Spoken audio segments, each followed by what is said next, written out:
जिसका परिणाम आप स्वयं लिखते हैं। एक समय था जब लोग मुझसे कहते थे कि जब आंधियां चलती है तो जो पेड़ झुकते नहीं वो टूट जाते हैं, मगर आप लोगों के प्यार और साथ की वजह से मैं उन लोगों से कहता हूं कि जिन पेड़ों की जड़ें मजबूत होती है वो आंधियों के सामने सीना तान कर खड़े हो जाते हैं और आंधियां भी उनका कुछ नहीं बिगाड़ सकती। हमारे इसी महाविद्यालय गुरुजी से जो हमारे लिए कहते हैं कि ये अखिल भारतीय विद्यार्थी परिषद के लोग एक दिन चने मूंगफली बेचेंगे, मैं उन गुरुजी से कहना चाहूंगा कि हाँ, हम ये सब बेचेंगे लेकिन अपना स्वाभिमान नहीं बेचेंगे, अपना अभिमान नहीं बेचेंगे। मैं हमारे उन गुरुजी से कहना चाहूंगा कि एक डॉक्टर की गलती शमशान में दफन हो जाती है, एक इंजीनियर की गलती खंडरों में बदल जाती है, एक वकील की गलती फाइलों में दब जाती है, मगर एक अध्यापक की गलती संपूर्ण राष्ट्र में अभिव्यक्त होती है। इसलिए आपको ये याद रहे कि आप गुरु हैं और हमें ये याद रखना है कि गुरु मर्यादा क्या होती है। आप समस्त युवा साथियों से मैं ये कहना चाहता हूँ कि आप राजस्थान की इस वीर भूमि का पुत्र हैं।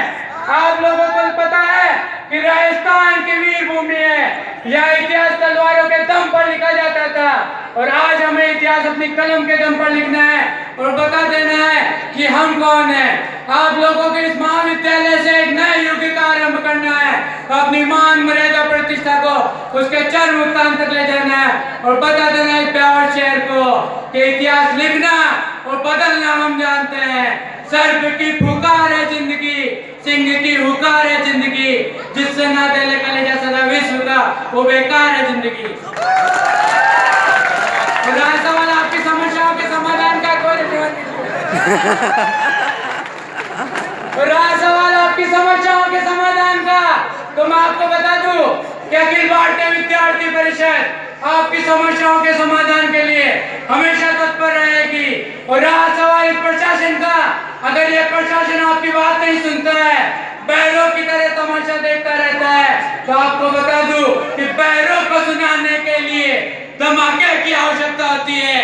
एक धमाका बगल और सैकड़ों धमाके करना मैं जानता हूँ और मेरी माँ ने मुझसे कहा है कि जो चीज मांगने से नहीं मिलती उसे छीन लेना चाहिए।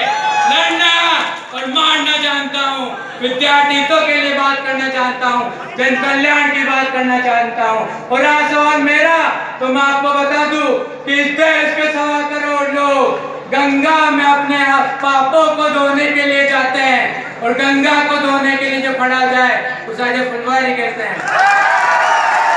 मैं तूफानों में चलने का आदी हूँ, तुम मत मेरी मंजिल आसान करो। है फूल मुझे रोकते, कांटे मुझे चलाते, मरुस्थल पहाड़ चलने की राह बढ़ाते। सच कहता हूँ अगर मुश्किलें ना होती तो पग मेरे डगमगाते। मैं तूफान में चलने का आदी हूँ, तुम मत मेरी मंजिल आसान करो। धन्यवाद, जय हिंद, वीर की भारत माता के। युवा शक्ति आवाज आनी चाहिए दूर तक, लगना चाहिए कि हाथ